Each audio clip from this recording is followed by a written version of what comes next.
ভাই সত্যি কথা বলতে ভালো লাগছে। একদিকে ডিসির এক মিস্ট্রি থ্রিলার আসছে লেন্টার্ন, অন্যদিকে আবার বডি হরর, সাইকোলজিক্যাল হরর, মানে ডিসির আবার হরর মুভি ক্লেফেসও আসছে।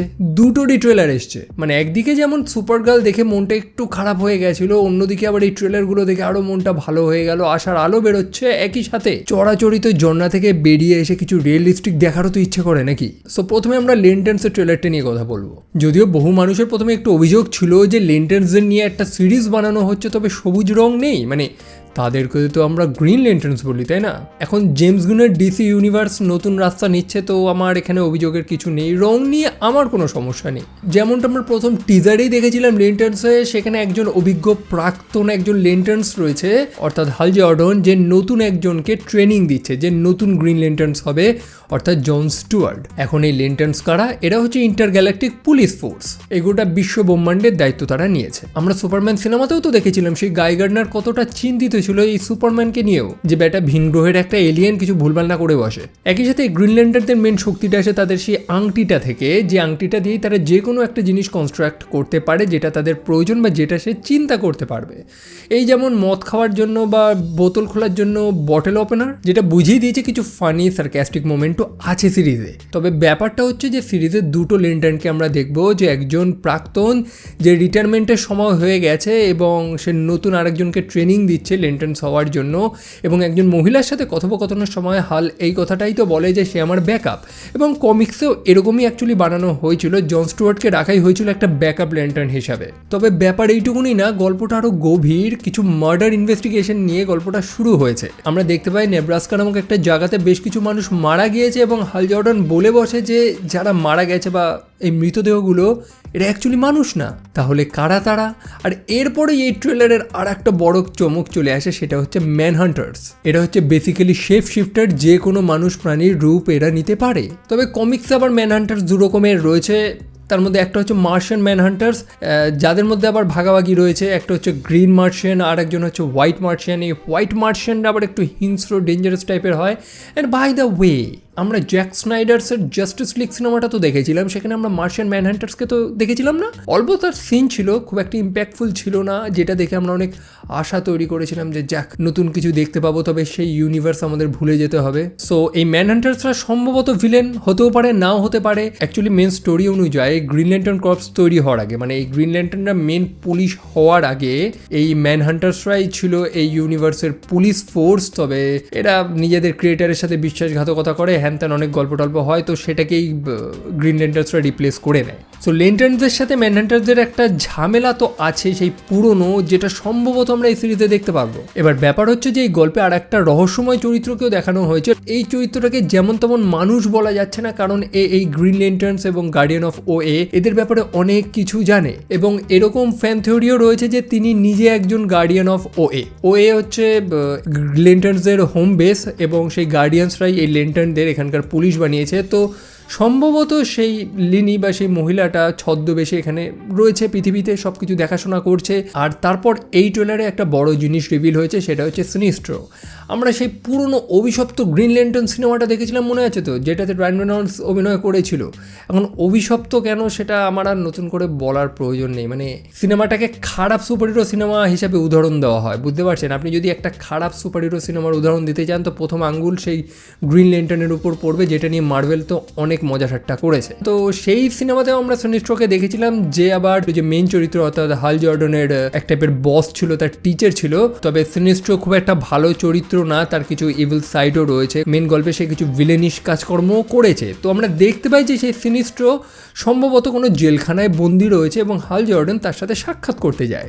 সিনিস্ট্রো যত বড়ই ভিলেন হোক না কেন, সে কিন্তু হাল জর্ডনের মেন্টর, তার টিচার। তো হাল কেন তার সাথে সাক্ষাৎ করতে গেছে সেটা আমরা গল্পটা দেখলেই জানতে পারবো, যে হয়তো তার থেকে সাহায্য চাইতে গেছে, বা হয়তো অন্য গ্রহ থেকে পৃথিবীর দিকে যে বিপদটা আছে সেটার বিষয়ে জানতে গেছে। একই সাথে এই ট্রেলারের আর একটা চমক হচ্ছে গাই গার্ডনার, অর্থাৎ আর একজন ল্যান্টার্ন, যাকে আমরা সুপারম্যান সিনেমাতেই দেখেছি, যে হাল জর্ডনকে বলে দিয়েছে যে কেউ একজন এই হালকে ধরার জন্য বা মারার জন্য সম্পূর্ণ একটা আর্মি পাঠাচ্ছে। সো এই আর্মিটা আবার কিসের, সেই ম্যানহান্টার্সদের যারা রূপ পরিবর্তন করতে পারে নাকি অন্য কোনো কসমিক ফোর্স? যাই হোক, সম্পূর্ণ ট্রেলারে হাল জর্ডানকে খুব অস্বস্তিতে দেখা গেছে, মানে কিছুর একটা নিয়ে টেনশন করছে। সে হয়তো বুঝতে পেরেছে যে তার শেষ সময় আসছে, তার একটা ব্যাকআপ অলরেডি রেডি করা প্রয়োজন। কি জানি, হয়তো গল্পের শেষে সে মারাও যেতে পারে এবং তারপরে জন স্টুয়ার্ট সম্পূর্ণভাবে তার জায়গাটা নিয়ে নেবে, একজন নতুন ল্যান্টার্ন হবে সে। যেটাই হোক, আমাদের ভালো লাগছে যে এতগুলো বছর পর ফাইনালি একটা ল্যান্টার্নসের ডেডিকেটেড কিছু পাচ্ছি আমরা, সিরিজ হোক সিনেমা হোক, কিছু তো পাচ্ছি। ল্যান্টার্নস কিন্তু একটা গুরুত্বপূর্ণ ডিসির চরিত্র ভাই, জাস্টিস লিগেও এর একটা গুরুত্ব রয়েছে। ট্রেলার আমার দুর্দান্ত লেগেছে, যেমন বললাম চড়াচড়িত ওরকম ইন্টারগ্যালাকটিক কিছু দেখায়নি, বরং একটা দুর্দান্ত মার্ডার মিস্ট্রি টাইপের, সাসপেন্স টাইপের কিছু দেখাচ্ছে, যেটা আশা করি আমরা এনজয় করব। আর যেহেতু ইউনিভার্সাল ল্যান্টার্নদের নতুন করে ইন্ট্রোডিউস করার প্ল্যান হচ্ছে, তো আশা করি যারা নিউ ফ্যান্স রয়েছেন, যারা এই ল্যান্টার্নসদের ব্যাপারে কিছুই জানে না, তাদের কোনো প্রবলেম হবে না, তারা নতুন করে জানবেন। আর ডিসির কমপ্লিট ইউনিভার্স নতুন করে শুরু হচ্ছে, একটা রিবুট হচ্ছে, তো এটা একদিকে ভালো যে আমরা প্রত্যেকের একটা অরিজিন স্টোরি তো পাবো ফাইনালি। তবে যে জিনিসটা নিয়ে আমি জেনুইনলি এক্সাইটেড সেটা হচ্ছে ডিসির একটা সাইকোলজিক্যাল হরর বা একটা হরর মুভি, সেটা হচ্ছে ক্লেফেস। এখন দেখুন, ব্যাটম্যানের দুনিয়া গথম শহরটাকে কিভাবে দেখানো হয় স্টোরিতে, কমিক্সে, গল্পে, আপনারা জানেন ডার্ক ক্রাইমে ভর্তি, মানে যে শহরটাকে দেখে মনে হয় যে ভাই এখানে একজন গার্ডিয়ান প্রয়োজন, তো সেই শহরেই তৈরি হচ্ছে আর একটা কুখ্যাত সাইকোলজিক্যাল ভিলেন যার নাম হচ্ছে ক্লেফেস। এবং এই ক্লেফেসের নতুন ট্রেলারে ক্লেফেসের অরিজিনটাকে আরও ক্লিয়ারভাবে দেখিয়েছে। সো কি দেখিয়েছে ট্রেলারে? আমরা দেখেছি ম্যাট হ্যাগেনকে। ম্যাট হ্যাগেন হচ্ছে একজন অভিনেতা, দেখতে সুন্দর, কনফিডেন্ট, এবং তাকে দ্য নিউ ফেস অফ গথম বলা হচ্ছে, মানে শহরের এক টপ সেলিব্রিটিতে সে পরিণত হয়েছে। দেখুন, ট্রেলার দেখে যেটুকুনি মনে হয়েছে যে এই সিনেমাতে কিন্তু ক্লেফেসকে জাস্ট প্রথমে কোনো বা ম্যাটকে কোনো ভিলেন বানাবে না, সে একটা ভিকটিম। যেমনটা বললাম, একজন ভালো, কনফিডেন্ট, সুন্দর দেখতে একজন অভিনেতা। দেখুন, মেন গল্পটা যেহেতু গথম শহরেই তৈরি হয়েছে এবং গথম শহর মানেই ক্রিমিনাল, আন্ডারওয়ার্ল্ড, সো বেচারা আমাদের ম্যাট হ্যাগেন সেই আন্ডারওয়ার্ল্ডেরই খপ্পরে পড়ে যায়। কিছু গুন্ডা আমরা দেখতে পারি রাতের অন্ধকারে তার উপরে আক্রমণ করে এবং তার মুখটা সম্পূর্ণভাবে চিরে দেয়, মানে একদম বিগড়িয়েই দেয় তার ফেসটা। ট্রেলারে ম্যাট এই কথাটাও বলেছে যে আমি যাদেরকে বিশ্বাস করতাম তারাই আমার সাথে বিশ্বাসঘাতকতা করেছে, তো সম্ভবত তার ওপর হওয়া এই অ্যাটাকটার পিছনে তার নিজের লোকরাই দায়ী। সো ম্যাটের মুখটা তো গেছে বিগড়ে, এখন কি করবে, কারণ এটার উপরেই তার সম্পূর্ণ কেরিয়ারটা, মানে সে তৈরি হয়েছে এই মুখটার উপরেই। আর তখনই এন্ট্রি মারে একজন সায়েন্টিস্ট, যে সম্ভবত এক টাইপের এক্সপেরিমেন্টাল সিরাম নিয়ে কিছু কাজ করছে, মানে জিনিসটা এখনও তৈরি হয়নি। তবে আমাদের ম্যাট এতটা ডেসপারেট হয়ে যায় যে সে হিউম্যান ট্রায়ালের জন্য রাজি হয়ে যায়, মানে আমার উপর এক্সপেরিমেন্ট করে, এরকম একটা ব্যাপার। এবং তার উপরে এক্সপেরিমেন্ট করা হয়, যেটাকে শুরুতে সফল মনে হয়। আমরা দেখতে পাই যে ম্যাট তার ফেসটা, তার চিড়ে যাওয়া, নষ্ট হয়ে যাওয়া ফেসটা ফেরত পেয়েছে। যদিও এই হ্যাপি মুহূর্তটা বেশি সময় ধরে টেকে না। পরে ম্যাট রিয়েলাইজ করে যে তার স্কিনটা ধীরে ধীরে সরে যাচ্ছে, তার শরীরটা কাদার মতন একটা জীবন্ত পদার্থে পরিণত হচ্ছে, সে সম্পূর্ণভাবে মিউটেট হয়ে যাচ্ছে, যেখানে তার টেস্ট রিপোর্টেও কিন্তু সব কিছু নর্মাল এসেছিল। মানে সেই যে এক্সপেরিমেন্টটা, এটা ম্যাটকে সম্পূর্ণভাবে পরিবর্তন করে দিয়েছে।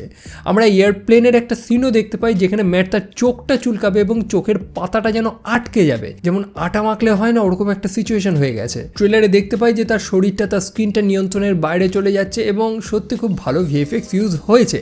এবং মজার ব্যাপার হচ্ছে যে এই সিনগুলো শ্যুট করার সময় পরিচালক জেমস ওয়াটকিন্স জানায় যে ইউনিটের বহু মানুষ একটু অস্বস্তিতে পড়ে। সো আপনি বুঝতে পারছেন যে ক্রু মেম্বাররা শ্যুট করার সময় তাদের একটু ডিস্টার্বিং ফিল হচ্ছে, তো আমরা যখন স্ক্রিনে সিনটা দেখব আমাদের কেমন ফিল হবে। সো এটাই হচ্ছে সূত্রপাত। ম্যাট হ্যাগেন এইভাবেই ধীরে ধীরে ক্লে ফেসে পরিণত হচ্ছে, তার শরীর ভাঙছে, আবার জোড়া লেগে যাচ্ছে। আমরা একটা সিনও তো দেখতে পাই যে একজন মানুষ তার মুখে ঘুষি মারে এবং তার মুখটা সম্পূর্ণ চেঞ্জ হয়ে যায়, যেমন মাটিতে ঘুষি মারলে হয় না, মাটির মূর্তিতে, ওরকম একটা কেস হয়েছে। তবে এইটুকুনিতে সিনেমাটা সীমিত নয়, যেমনটা বললাম এটা একটা সাইকোলজিক্যাল হরর। যেহেতু তার স্কিনটা সম্পূর্ণ বডিটা ক্লের মতন হয়ে গেছে, তো সে যে কোনো মানুষের রূপ নিতে পারে, যেমনটা আমরা মাটি দিয়ে যে কোনো জিনিসের মূর্তি তো বানাতে পারি। তবে ব্যাপার হচ্ছে যে সেই মাটির তো কোনো নিজস্ব পরিচয় নেই, যেমনটা এই ক্লে ফেসের হয়েছে। আর এটাই তাকে একটা সাইকোলজিক্যাল ভিলেনে পরিণত করছে। সে সবার পরিচয় নিতে পারছে কিন্তু তার নিজের কোনো পরিচয় নেই। ট্রেলারে আমরা চড়াচড়িত সেই গথম সিটির ইনভেস্টিগেশন দেখতে পারি, কিছু মার্ডার হচ্ছে, কে মার্ডার করছে উই ডোন্ট নো, ক্লেফেস বা অন্যান্য ভিলেনও হয়তো দেখাতে পারে গল্পে। একই সাথে সেই যে সায়েন্টিস্ট যে সেই ম্যাটের উপরে এক্সপেরিমেন্ট করেছিল, সে ধীরে ধীরে ম্যাটকে দেখে ভয় পাওয়া শুরু করে, কারণ ম্যাট নিয়ন্ত্রণের বাইরে চলে যাচ্ছে। অনেকটা সেই ফ্র্যাঙ্কেনস্টাইনের স্টোরির মতন। ফ্র্যাঙ্কেনস্টাইন একটা মৃত মানুষ থেকে একটা মনস্টার তো তৈরি করেছে, তবে সে তার নিজেরই আবিষ্কারকে ভয় পাওয়া শুরু করে, সে নিজেই বুঝতে পারে যে এটা তো আমার ভুল। যাই হোক, ম্যাটের যা শরীর পরিবর্তন হচ্ছে না, তার মানসিক স্থিতিও পরিবর্তন হচ্ছে। সে আরও উগ্র হয়ে পড়ছে, নিজের উপর দিয়ে কন্ট্রোল হারাচ্ছে, আর তারপরেই ঘটাবে সে কিছু ক্রাইম। সো এইটুকুনি তো বুঝলাম যে আমরা ক্লেফেসের একটা প্রপার অরিজিন স্টোরি তো পাবো, তবে আমরা কি ব্যাটম্যানকে দেখতে পারবো?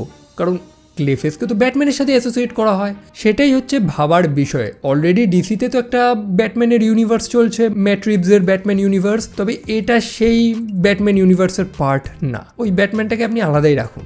এখন গল্পে ব্যাটম্যানের কোনো হিন্ট দেবে বা কোনো ছোটোখাটো ইস্টার এগস কিছু দেবে নাকি আই ডোন্ট নো। আর একই সাথে ডিসির নতুন ইউনিভার্সে যদি ব্যাটম্যানই না থাকে তাহলে কেমন ইউনিভার্স বলুন তো? আবার একই সাথে দুটো ব্যাটম্যান হয়ে গেলেও সমস্যা, কারণ ম্যাট রিভসেরও আবার ব্যাটম্যান আসছে। সত্যি ডিসি বরাবরই কিছু না কিছু জগা খিচুড়ি পাকায়। যাই হোক, ক্লেফেসেই পড়ে থাকি, ট্রেলারটা আমার দুর্দান্ত লেগেছে। আমি সত্যি এক্সাইটেড এরকম একটা সিনেমা দেখার জন্য। যে ট্রেলারটা দেখে মোটামুটি এটাকে 40% সাইকোলজিক্যাল হরর, 40% বডি হরর এবং 20% কমিক বুক অরিজিন স্টোরি আমরা দেখতে পাচ্ছি। এবং এরকম একটা স্টোরি প্রয়োজন ছিল। চড়াচড়িত সুপার হিরো ড্রেস পরে ভিলেনদের সাথে লড়াই, এসব দেখে দেখে তো আমরা ক্লান্ত, একটু ডিফারেন্ট কিছু তো দেখতে ইচ্ছে করে।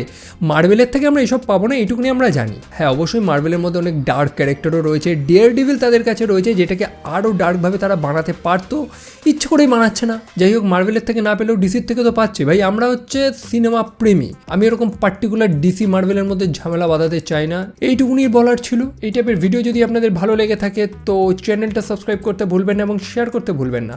কোথায় শেয়ার করতে হবে সেটা তো আপনারা জানেন। তো দেখা হচ্ছে আপনাদের সাথে পরের আরেকটা ভিডিওতে। চলো, টেক কেয়ার অ্যান্ড বাই।